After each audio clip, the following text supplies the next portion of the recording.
contrast between the two memorials is quite substantial and quite moving. I commend Ian for this wonderful book. Ian, thank you very much, and I believe you've got a moment to say a few things about your book. Ladies and gentlemen, Ian Bickerton.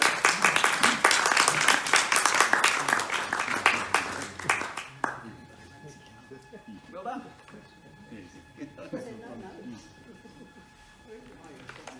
He's got some notes. Do you want my book? He's colour-coded. I have a few notes, but I first of all want to thank you all for coming, and to thank Mick in particular for a masterful summary of the book. It's the best description of the book. I couldn't have done it better myself, and it was amazing for me to hear just what the book does. And so, you're not sure? Because you often get lost in the process of writing a book and you lose the big picture. But thank you so much for your remarks. And I have to say, in relation to the speech that JFK gave advocating peaceful solutions, or the search for peaceful solutions to the Cold War, I thought it was in the book. I thought I'd sent it off to the publisher, but these days publishers don't send authors back proofs. They simply do that in-house, and you get a final version.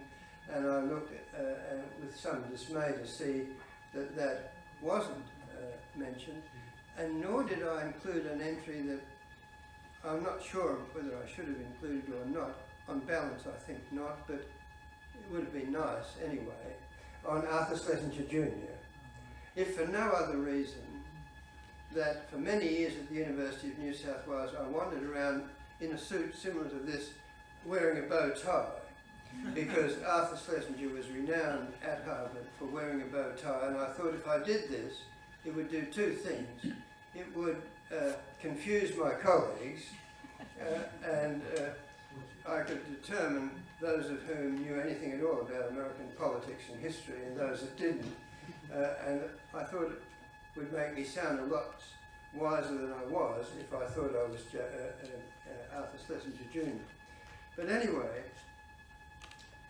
I don't have much more to say about the book as such, other than perhaps something about how I came to write the book, or why I should write the book.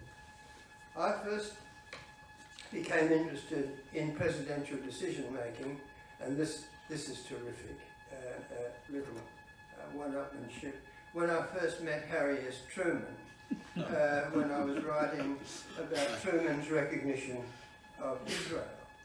And I became interested in the whole process of presidential decision making.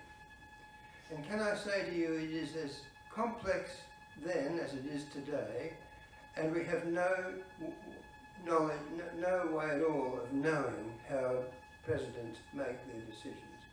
And that's the key to understanding a president. You have to know how and why he makes decisions.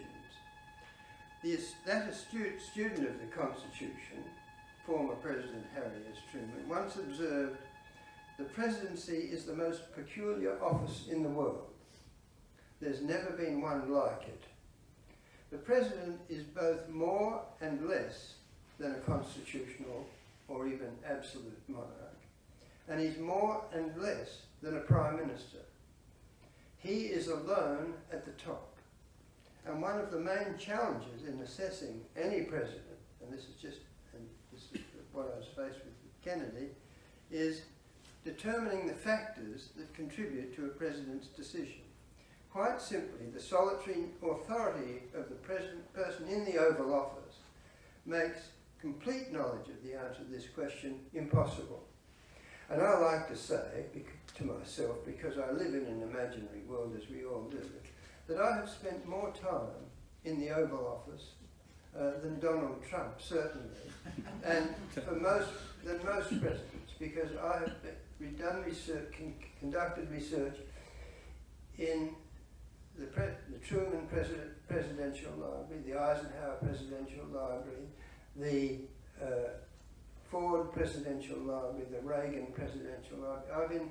And they all have a mock-up of their Oval Office in the Presidential Library. And whenever I go through documents, and that's what you do in them, I always place myself behind the desk in the Oval Office. That's the great joy of doing presidential history. And anyway, John F. Kennedy himself readily acknowledged the difficulty of determining what went into making decisions.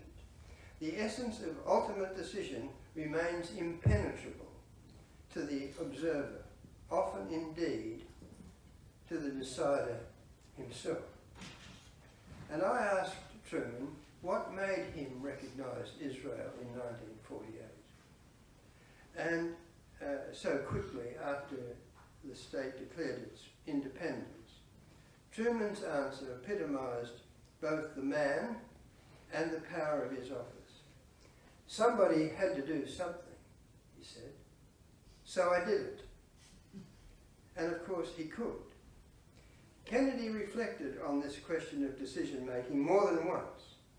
Less than 4 months before his murder, he wrote of the presidency, "No one in the country is more assailed by divergent advice and clamorous counsel. There will always be the dark and tangled stretches in the decision-making process." Many other presidents have made similar kinds of remarks, and Kennedy agonised over them more than most. Harry Truman didn't agonise over them at all. Once his decision was made, he said, he slept like a baby. He never regretted his decisions, and he never looked back over them and questioned them. He was a man who may have spent a bit of time deciding what to do, but once it was done, it was done. So this is what this book is really about. It's an attempt to try to shed some light on how Kennedy made his decisions and how significant they were and how significant he was in the United States.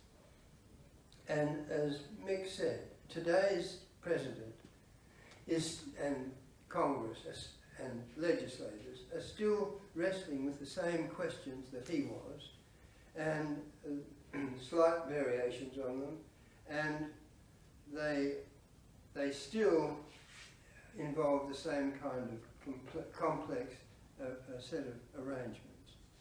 Now, preparing this reference book brought back many memories of my time in the United States as a graduate student in the mid-1960s. I remember the '64 election of Lyndon Johnson and the subsequent protests against the war in Vietnam, the assassination of Martin Luther King and Bobby Kennedy in the protests and race riots of the summer of 1968, with National Guardsmen and tanks in the streets of major American cities.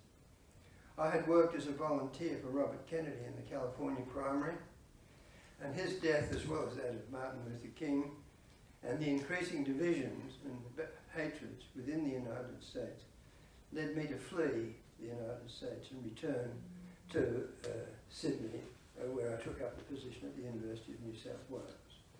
Now, the whole question about Kennedy's decision-making and him as a man revolves centrally about is essentially unanswerable because he was cut short so unexpectedly in his assassination. So no consideration of Kennedy is complete without looking into and making an assessment of what might have been. And that adds the poignancy to it. What might have been. Would he have continued with Vietnam? Would he have changed his mind on and become more active and assertive and public in his civil rights policies? Would he have still championed Labour as he did in 1964, the way he did?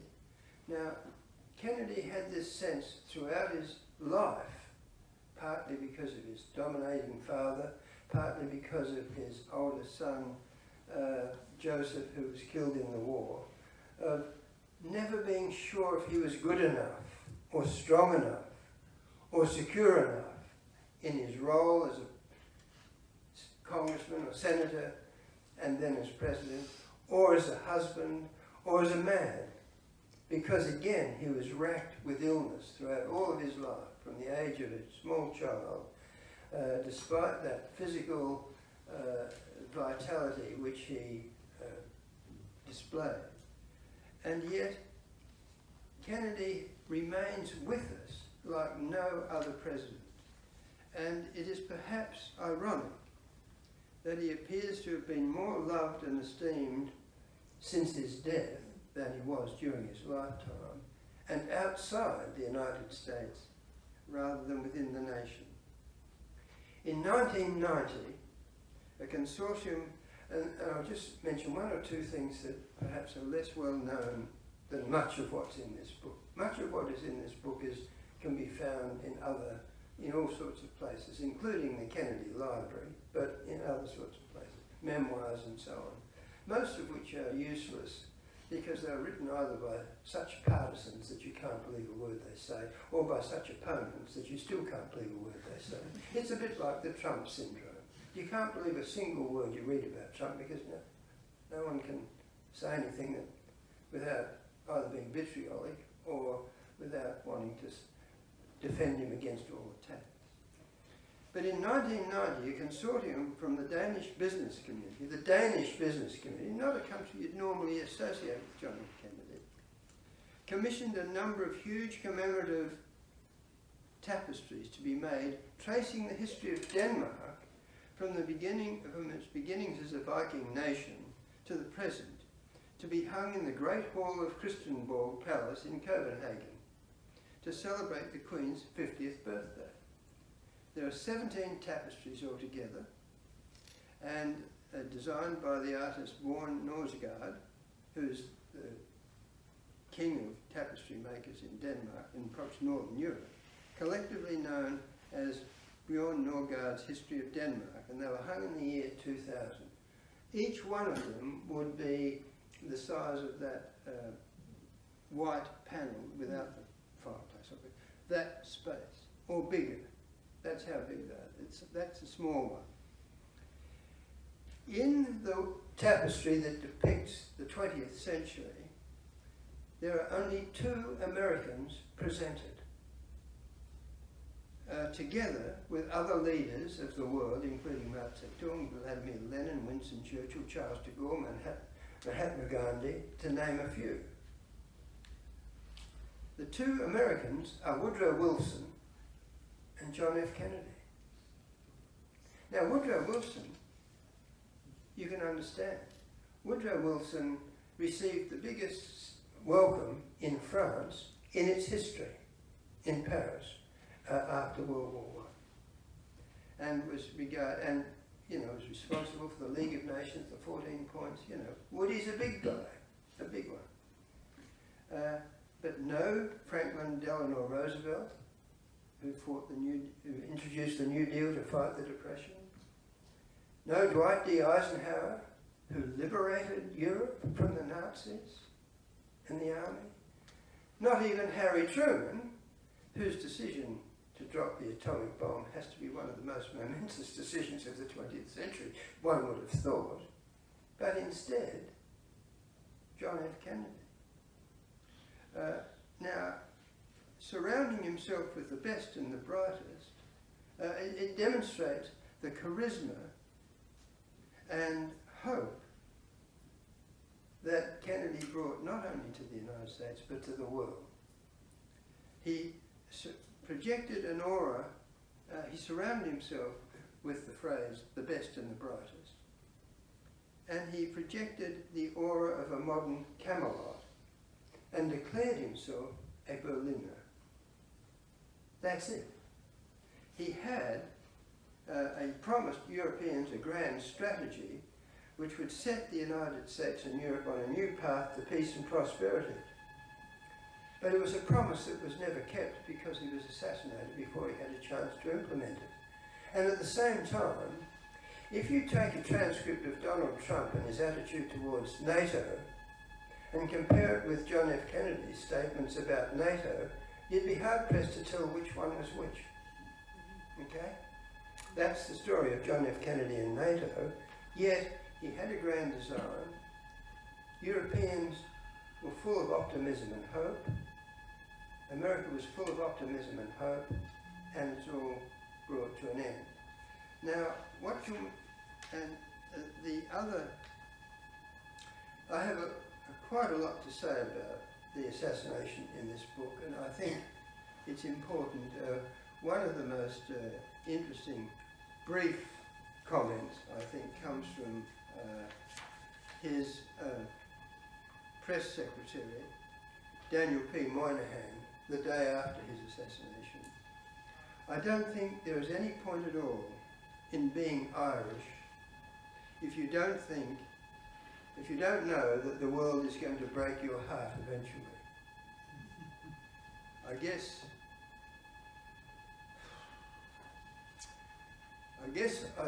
We thought we had a little more time, and of course we didn't. Now, that's about as poignant a remark as you can make about that assassination. You knew it was going to break your heart, but you thought you had a little more time. Now, one of the most intriguing features of the assassination that I wanted, and I'll end with this because we could go on for a long time and you may have questions and I'm happy to answer them, but one of the interesting facets concerning his assassination came to light in November 2013, and when I became aware, because being an academic, you're not paid very much money, but you are kept off the streets, and you spend a lot of your time in National Archives.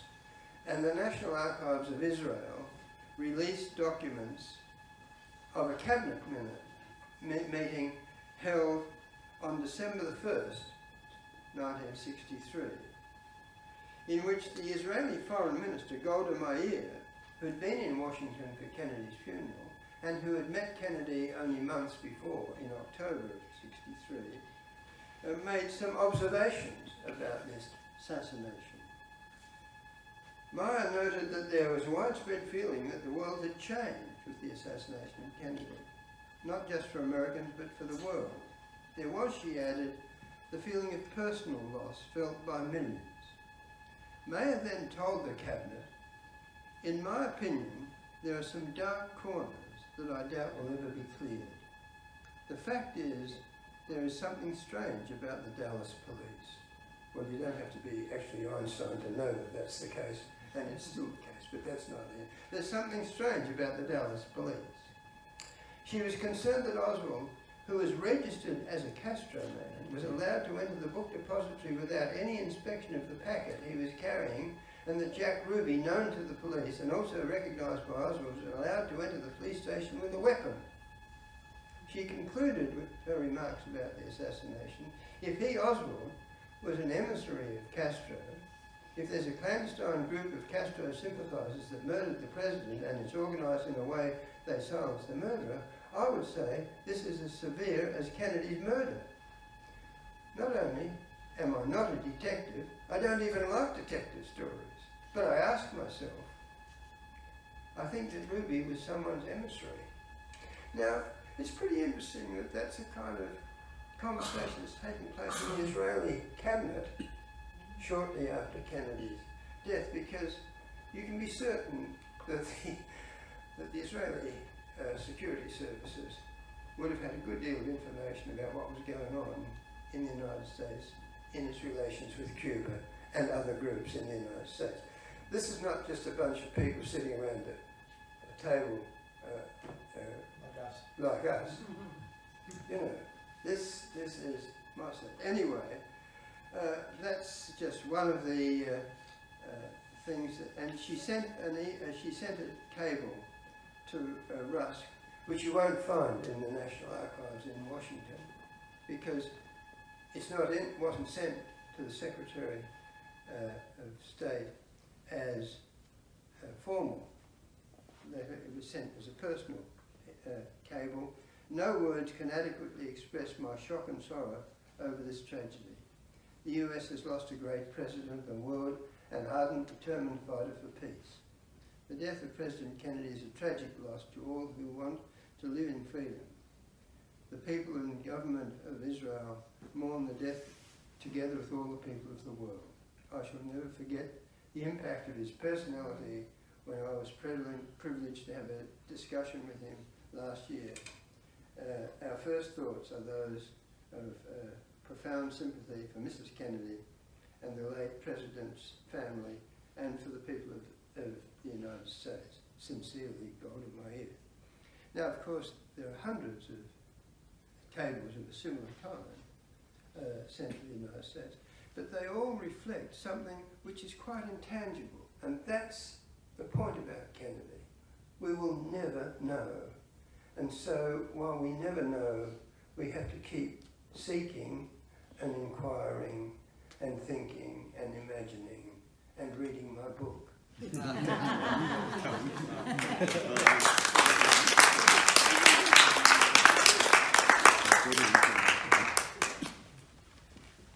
Well, thank you very much for that. And by the way, I did get a pair, so I didn't have to run. But I do want to first of all thank the Honourable Mick Veitch for his contribution as a guest speaker. He certainly read it. He's given us not only quotes but page numbers as well. So I do thank him sincerely for making the effort to ensure that we have an informed discussion here. And what can I say in terms of Professor Ian Bickerton? How do you summarise what he had said? I won't even attempt, but what you have here in this book